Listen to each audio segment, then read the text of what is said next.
Hello दोस्तों, मैं भव्या मिश्रा आपका यूट्यूब चैनल पे अपने स्वागत करती हूँ। आज मैं वीडियो लेकर नहीं आई हूँ क्योंकि बहुत संगीन जो जुर्म हुआ है अभी, जो कि आजकल मीडिया पे बहुत छाया हुआ है, मैं उसके बारे में कुछ बताना चाहती हूँ। सोनम और राजा जो इंदौर के रहने वाले हैं, उन लोगों का अभी रिसेंट ही शादी हुआ है। उसके बाद ये लोग हनीमून पे जो गए हैं, वहाँ पर जो वाक़या हुआ, जितना भी न्यूज़ मैं सुन पा रही हूँ, मुझे ऐसा लग रहा है कि जो ये 10-15 दिन के बाद मिली हैं और उसके बाद इतना इनोसेंट बन रही है, मुझे यही लग रहा है कि मेन सस्पेक्ट यही है। विक्टिम का तो कोई रोल ही नहीं है, क्योंकि कोई भी इंसान उसके पति को मार रहा है और उसका एक भी खरोच नहीं आया है, उसने कुछ भी अपने पति को बचाने के लिए कुछ किया ही ना हो, ये पॉसिबल तो नहीं है। हालांकि उसके घर वाले, मोस्टली सबके घर वाले सपोर्ट करते हैं, क्योंकि किसी को नहीं पता होता है कि बेटी या बेटा अंदर से कैसा है। लेकिन मेरी ये सरकार से हाथ जोड़कर निवेदन है कि सख्त से सख्त कार्रवाई की जाए, सीबीआई के थ्रू या शिलोंग पुलिस के थ्रू या यूपी पुलिस के थ्रू या इंदौर पुलिस के थ्रू, किसी के भी थ्रू, बट सख्त से सख्त कार्रवाई होकर और मेन सस्पेक्ट को पकड़ा जाए और उस पर कड़ी से कड़ी कार्रवाई की जाए। क्योंकि जिस माँ का बेटा जाता है या जिस माँ की बेटी जाती है, उससे उसके हालत के बारे में पूछिए तो उसका दिन भर यही सोचकर हालत ख़राब हो सकती है कि क्या मेरा बेटा ऐसा है, क्या मेरी बेटी, क्योंकि किसी माँ बाप को नहीं पता होता है कि अंदर से क्या प्लानिंग चल रही है और क्या नहीं।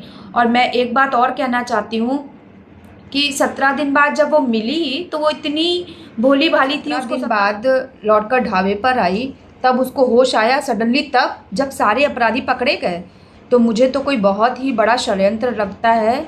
फ़िलहाल जो भी हो, मेरा यही कहना है कि जो भी दोषी हो उसको कड़ी से कड़ी सज़ा मतलब मुझे तो लगता है कि सज़ाए मौत ही होनी चाहिए। क्योंकि हर महीने, हर दूसरे तीसरे महीने कांड यही हो रहे हैं।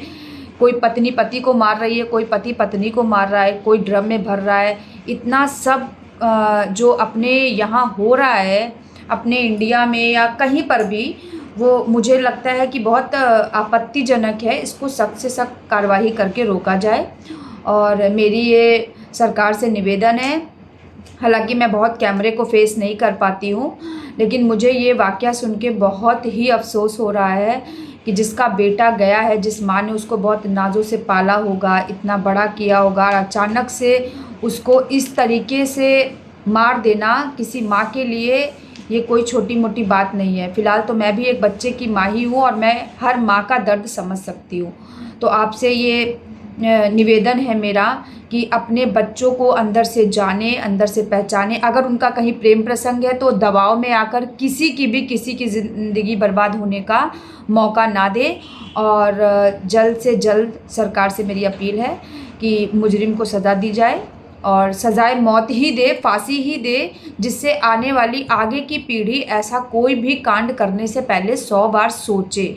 हालांकि यहीं पर मैं अपनी वाणी को विराम देना चाहती हूँ, क्योंकि मुझे बहुत अफसोस हो रहा है। कल से ही मैं ये न्यूज़ देख रही हूँ, न्यूज़ पढ़ रही हूँ, यही सोच रही हूँ कि बेचारे माँ बाप को कुछ नहीं पता है कि क्या उनके बच्चे उनके पीठ पीछे करते हैं और क्या नहीं करते हैं।